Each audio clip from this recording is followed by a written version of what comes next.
Go through it again. I'm just not gonna curse this time. Good, good. Hi! Yes, and if there's anything, now that you know the question. My hair's like so bad in this, like why are you doing this to me right now? Your hair. So yeah, if there's anything now about your family you don't want to say or anything. Whoa! This is the final copy. Ah. Okay, so. I'll give you the short version this time. What's your name and what do you do? My name is EricaHuang, and I am a linguistics and studio art double major. Where did you grow up and what's your family like?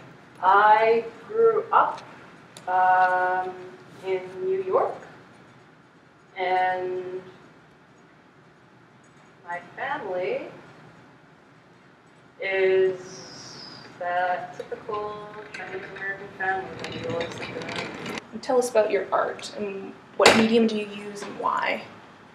I do drawings and photography, and I started printmaking after I took a class with Rachel here, and I really just like fell in love with the process of printmaking.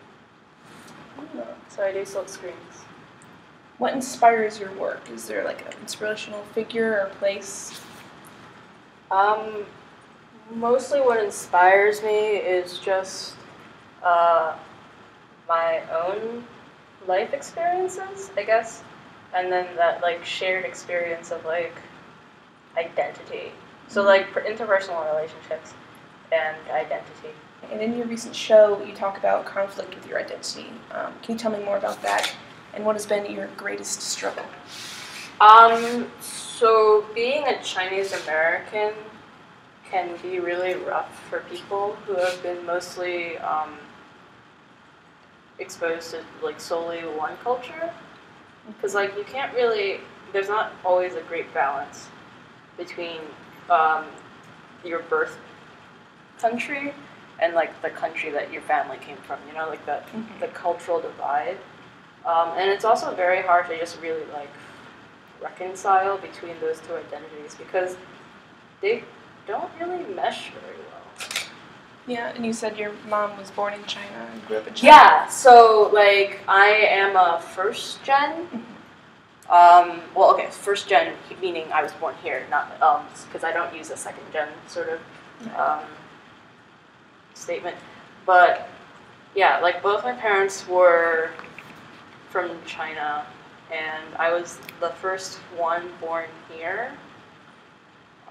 And so it was just really different for me and my family, because like they had to adapt to a lot of things that they weren't used to, and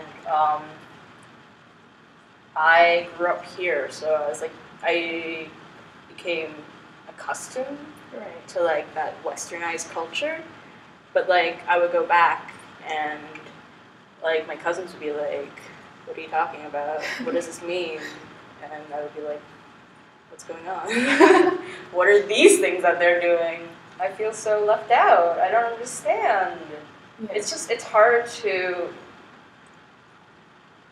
accept who we are sometimes because people tell you that you're not this thing and you're just like, but I am, and it's hard to really believe that you are when you are constantly invalidated for your experiences.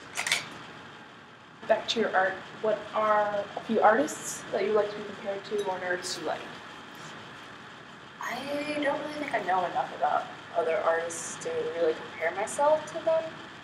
So on Tumblr, because of like the internet, like nowadays, it's just really easy to like find new works by people all around the world. And Tumblr is actually a really good site for that because people just share images.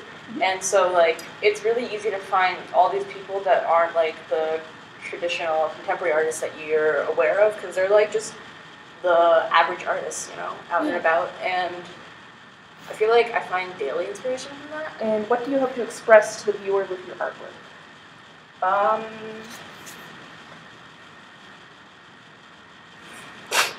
I don't know. I think what I wanted for like this project in particular, I think I just wanted to have someone like relate to what I felt, but then I also wanted to keep it like, this is my life, you know, it's not someone else's. It's like you can share the same experiences, but it's not the same. Like similar experiences, but it's not the same sort of thing. And so like I wanted people just to be able to be like, oh, I see that in my life. Because like the pictures I've taken and the scenes I talk about are all just like daily life things and like friends and family, and it's like the everyday moments, you know, that you don't really think about. Mm-hmm. And I think that's like what really makes us who we are. And I just and I wanted them just to be like, I understand this, I've had this, like I recognize this scene, like, you know. So what's the strongest memory from your childhood?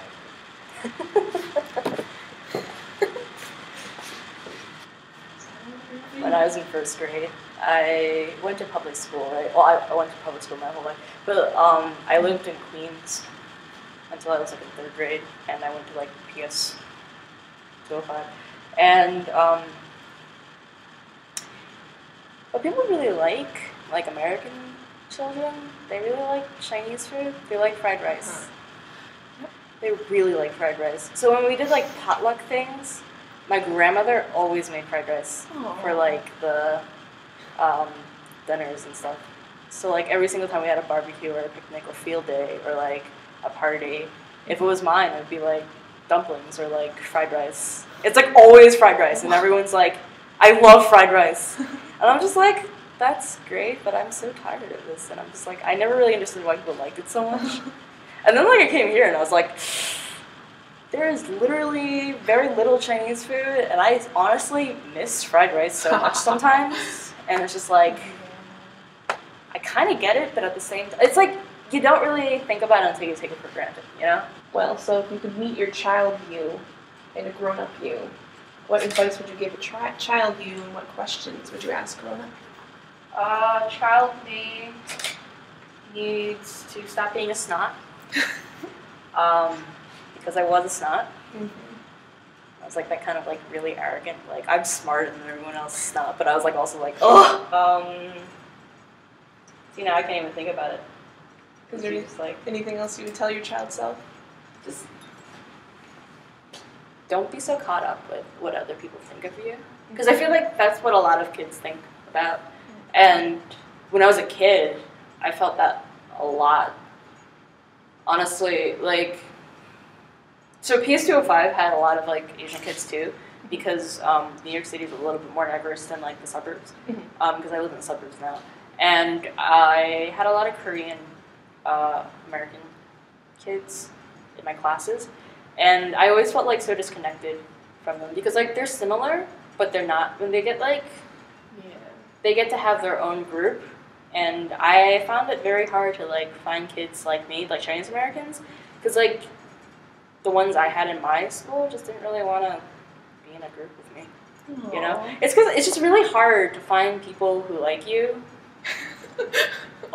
That could also just story of my life. It's like it just could also be because like I am an arrogant brat, and well, yeah, no, adult me. Yes. What questions would you ask adult? Have I finally found a job yet? Am I financially stable? Am I not living with my parents anymore? Because that's like, I really don't want to be living with my parents. Oh God. It's like if there's nothing wrong with it, it's just like, yeah, no, it's just like, because being in the same space with my mother ruins our relationship. Yeah, right? Yeah, so like, the distance that I have with her right now, because it's what keeps us together. Yeah, and being away from her, it got so much better. Like she doesn't yell at me, because also she would have to call me every day to yell at me. Trust me. Are there any other questions you might ask your adult self, maybe 30, 40 years in the future? Maybe if I'm happy. Yeah. It's like, it's a good question. I'm happy with what I am, what I do. It would be nice to know. For your parting message, is there anything you'd like to say that I didn't ask? I feel like, okay, so like I know a lot of people are just like really uncertain about their future. And they just think like, oh, everyone else has it all together. And they're like, you know, I'm the only one who's a mess here. But that's not true. Everyone is scared. especially as like they go out through the years and they like graduate college, and they find out that like either they go to med school or like grad school or go into the workforce. It's scary for everyone because no one really knows what they want to do. And like, okay, so some people are like, I know what I wanted to do since I was a kid, so fine, good for them. Like they have a plan, they're motivated, they have it. That's good for them, but you don't have to be like that. It's okay to be scared.